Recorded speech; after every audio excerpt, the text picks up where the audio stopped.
Two little girls on a quiet summer day made a discovery that would change everything. They found a man, hurt, unconscious, and alone, lying under a tree. They didn't know his name, where he came from, or that he was one of the most powerful CEOs in the country.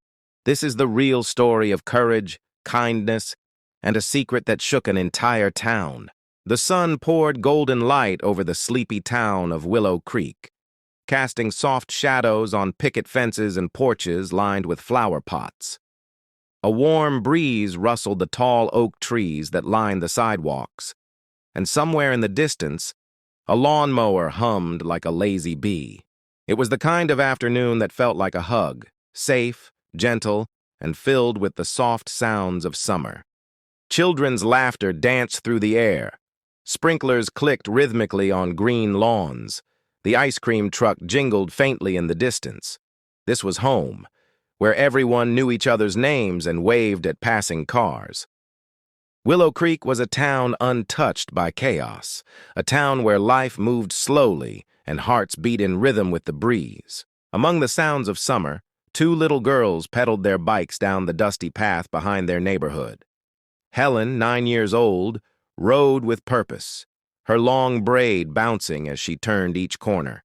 Beside her, Victoria, just a year younger, giggled as her pink backpack bounced on her back with every bump in the trail. Inside the backpack, peanut butter sandwiches, slightly squished juice boxes, and two old notebooks filled with hand-drawn maps and imaginary adventures. Today, like many other days, they were explorers, brave, curious, and unstoppable. "Race you to the creek!" Victoria shouted, her blonde ponytail flying behind her like a flag of freedom. "You're on!" Helen laughed, standing on her pedals and surging forward. They reached the creek, a quiet ribbon of water tucked behind the woods, hidden from the world. The sun filtered through the trees, making the water sparkle like scattered diamonds. This was their secret place, their kingdom, their own little world, where no one was ever sad or scared, and adventure waited just beyond every rock. They threw their bikes into the grass, took off their shoes, and stepped into the cool stream. Minnows darted around their toes as they skipped stones and sang silly songs they made up on the spot.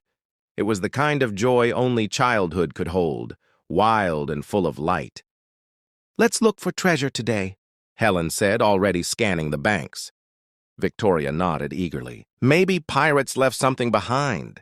For a while, time stood still. Laughter echoed through the trees. Two little girls in a big, beautiful world, completely unaware of what was just a few feet away. Then, something changed. Helen tilted her head. "Did you hear that?" Victoria paused mid-giggle. "Hear what?" "A rustle, like something moved."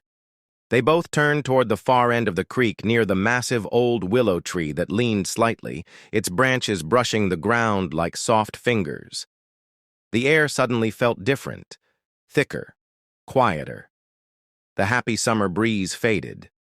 The birds stopped chirping. "I think someone's over there," Helen whispered, heart suddenly thumping faster. Victoria looked nervous but curious. "An animal? Maybe—" Helen took a cautious step forward. "Let's check it out." They moved slowly, the fun of the day slipping into the background. Each step felt heavier than the last, and for the first time that summer the woods didn't feel like a magical place. They felt serious, like something was waiting. When they reached the willow, Helen gasped. Lying there, half in shadow, was a man. A real man, unmoving, pale, bruised. His clothes were torn, and a thin line of blood ran from his temple down his cheek. Victoria clutched Helen's arm. "Helen, what do we do?" The joy of the afternoon was gone. In its place was a new kind of adventure. One not drawn in crayon, one that couldn't be solved with pretend maps. This was real. This was dangerous. And it would test the bravery they'd only imagined in stories. They had found something today, something not hidden in the woods but in themselves. And the world they knew was about to change forever. The laughter had faded. The cool splash of water, the silly songs, the sunshine in their hearts, gone, swallowed by the sudden silence hanging heavy in the air. A chill crept over the creek despite the warm summer sun, and even the leaves of the willow tree seemed to hold their breath. Helen stood still, frozen mid-step, her eyes wide. "Victoria, look!" Victoria turned, and time slowed. Beneath the wide branches of the willow, lying awkwardly across roots and dirt, was a man, a grown man. His body was twisted slightly, one leg bent at a strange angle. His clothes were dirty, his white shirt torn open at the chest, revealing scraped skin and patches of blood. His face, oh, his face. It looked like it had been in a fight. A large purple bruise covered his cheek. A long red cut ran from his temple down toward his jaw, still bleeding. His lips were cracked, his eyes were closed. And worst of all, he wasn't moving. Victoria's voice trembled like a leaf in the wind. "Is he dead?" Helen's breath caught in her throat. Her heart pounded so hard it echoed in her ears. But she didn't cry. She didn't scream. Something inside her, something fierce and bright, told her she needed to help. She dropped to her knees beside the man and pressed her small fingers gently to his neck. Silence. Then, thump, thump. "No, he's alive, but he's really hurt. We need to help him now." Victoria was already digging into her backpack with shaking hands. Inside, under a sandwich and a flashlight, was a folded napkin from lunch. Helen took it and pressed it gently against the bleeding cut on his forehead. "Please don't die, mister. Please stay awake." Her voice was soft, full of something that felt like hope, or maybe prayer. Victoria pulled out her mom's old cell phone, given to her only for emergencies. Her fingers fumbled over the buttons. "What do I even say?" "Tell them everything. The willow tree, the creek, that we found someone hurt," Helen said, eyes never leaving the stranger. Victoria took a deep breath and dialed 911. 911, what's your emergency?" "Hello? Hi, we're at the creek behind Willow Lane. There's a man. He's really hurt. He's bleeding and not moving a lot." "Okay, sweetheart, stay calm. Is he breathing?" "Yes, my friend checked." "Good, I'm sending help right now. Stay with him. Can you do that?" "Yes, ma'am," Victoria said, her voice suddenly stronger. They ended the call. Now came the hard part, the waiting. The sun beat down through the leaves, but the girls didn't move away. They didn't run for help or sit in fear. Instead, they did what heroes do. They stayed.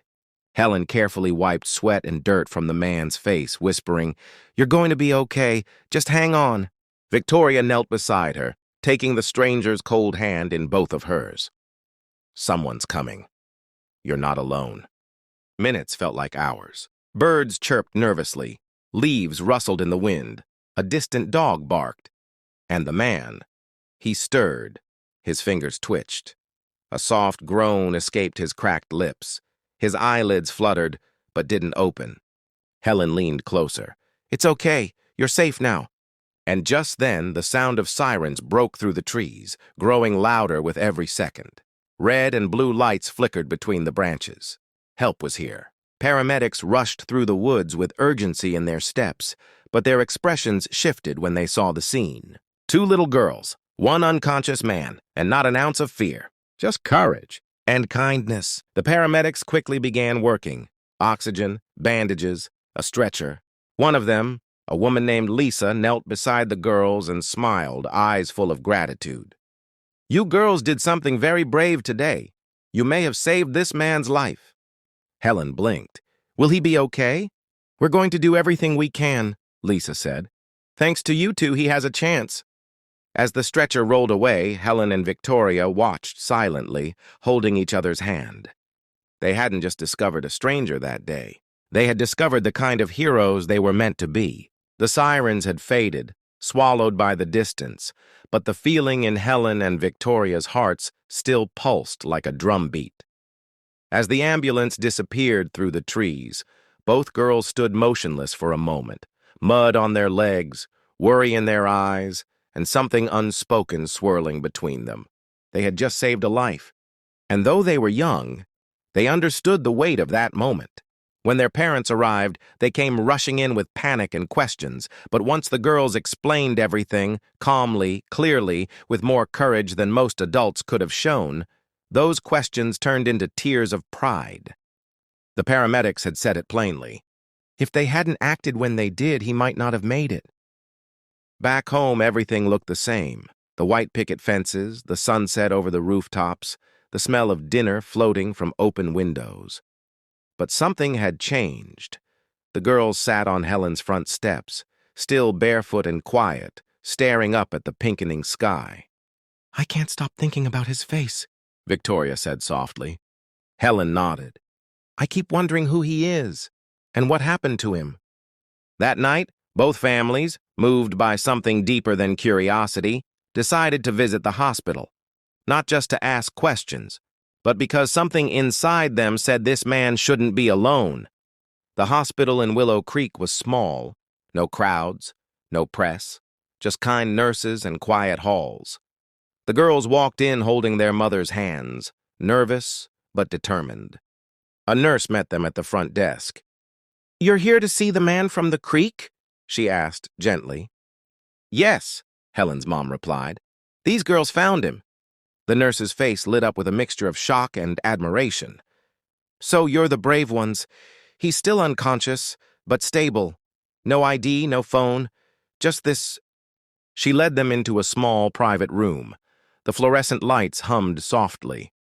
The man lay still beneath crisp white sheets.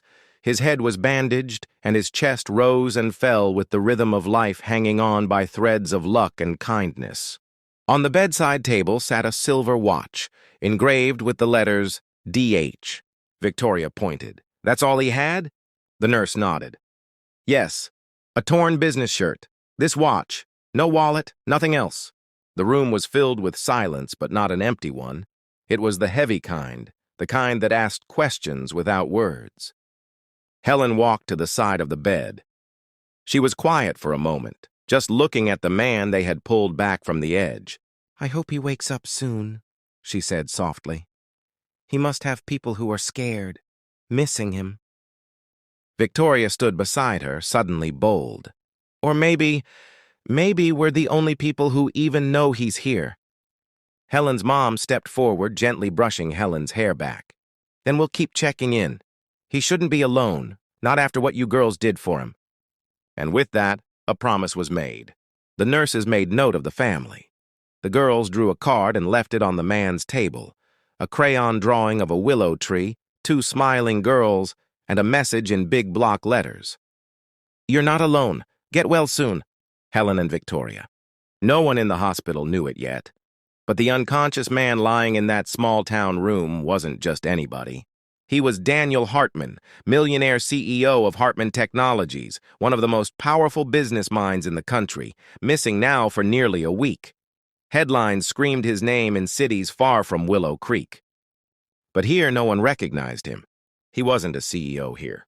He was just a man who'd been found and saved by 2 little girls who believed every life was worth saving. 3 quiet days passed. The town of Willow Creek returned to its normal pace. Kids riding bikes, sprinklers turning in lazy arcs, neighbors chatting across porches. But in one small hospital room, beneath a soft blanket and the watchful eyes of the nurses, a man fought his way back from the edge of darkness. Each morning, Helen and Victoria would ask their mothers, "Has he woken up yet?" Each time the answer was no, until the 4th morning. A gentle gasp came from room 12B, followed by a hoarse voice. "Water!" The nurse nearly dropped her clipboard. "He's awake! He's awake!" Inside the room, Daniel Hartman opened his eyes to a world that didn't feel familiar. The ceiling was plain, the walls white, the air smelled like disinfectant and cotton. His body ached, his head throbbed, and his memory flickered like an old film reel.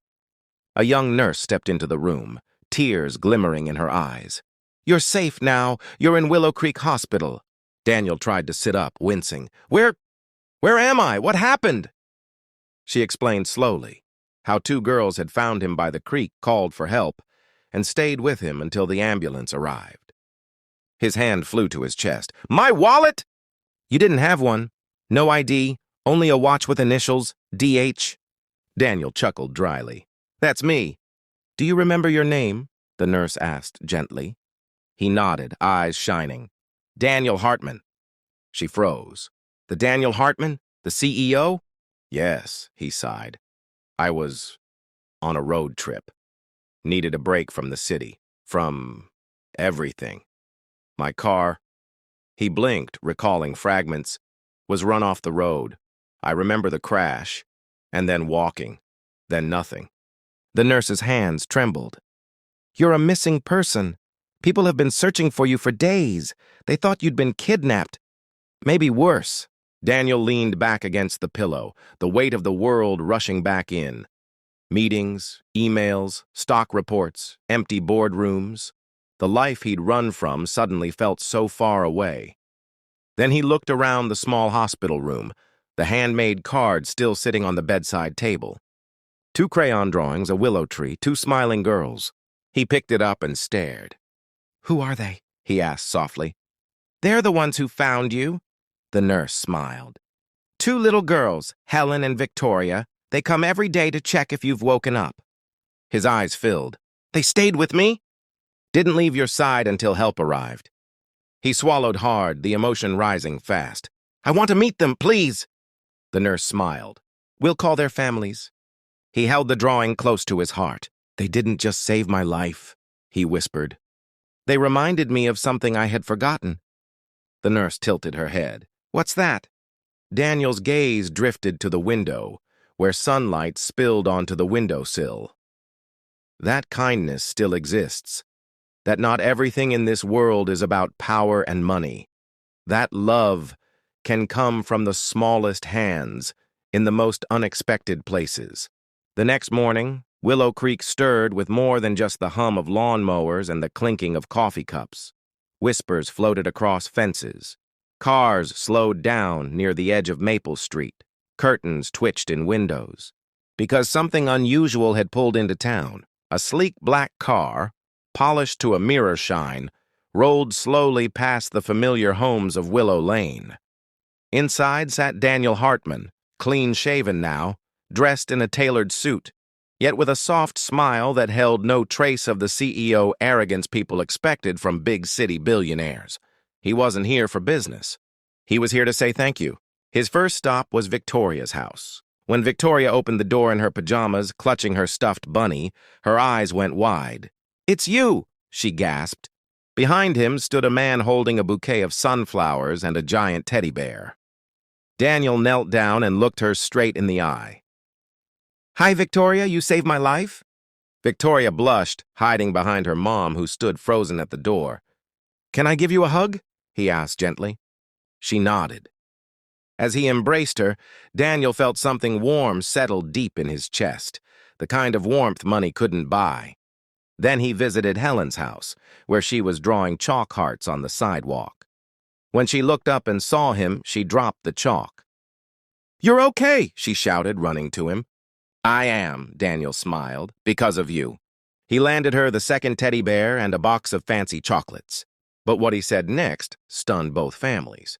I've set up a college scholarship fund in both your names, he said. Any school, any dream, you'll have the chance to chase it. No limits. The parents were speechless. Tears filled Helen's mother's eyes. Why would you do that? She whispered. Daniel's voice was calm, filled with sincerity. Because your daughters looked at a stranger and chose compassion. They deserve the world. But Daniel wasn't done. Later that day, he appeared at the town hall, where the mayor had invited him to speak. The room was packed. People were buzzing, some skeptical, others simply curious. Most had no idea what to expect. They saw the suit. They saw the name. They expected a speech about success, about business. But that wasn't what Daniel had come to talk about. He stepped up to the microphone. No flash, no entourage, just a man with a quiet voice that silenced a room. When I was lying under that willow tree, he began, I didn't know if I would ever open my eyes again. I was broken, bleeding, forgotten.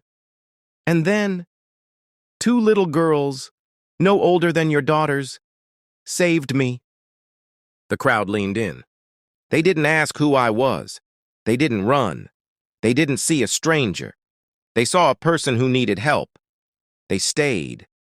They comforted me. They brought me back. His voice grew stronger. I want to live in a world where we see each other that way, where race, money, class, and fear don't cloud our hearts. These girls reminded me of that. They reminded me of who I want to be. The room was still. Not a cough. Not a whisper. Daniel continued. In their honor, I'm making donations to this town's school, hospital, and library so that kindness, education, and care can grow in the very soil where these two heroes stood. A soft murmur of surprise rippled through the crowd. And then, applause, rising, stronger, echoing off every wall. People stood, mothers wiped their eyes, fathers nodded solemnly. Even those who had carried quiet prejudice in their hearts found themselves moved by a truth too pure to ignore. Outside, Helen and Victoria sat side by side on the front row, swinging their legs and holding hands. They didn't understand the size of the gift. They only knew someone they helped was okay, and trying to help others now. And that was enough. Helen and Victoria became local heroes, though they didn't let it change them. They were just happy they could help someone. Daniel visited often, and the town began to change. People talked more openly about kindness, about helping others no matter their background. It wasn't perfect, but hearts were opening. Years later, Helen and Victoria both graduated college, with Daniel sitting proudly in the front row. The stranger they saved gave them a future, but what they gave him was something money couldn't buy: hope in humanity. Moral of the story: true kindness sees no race, status, or wealth. It only sees a soul in need. In a world where racism still exists, sometimes the most powerful lessons come from the pure hearts of children.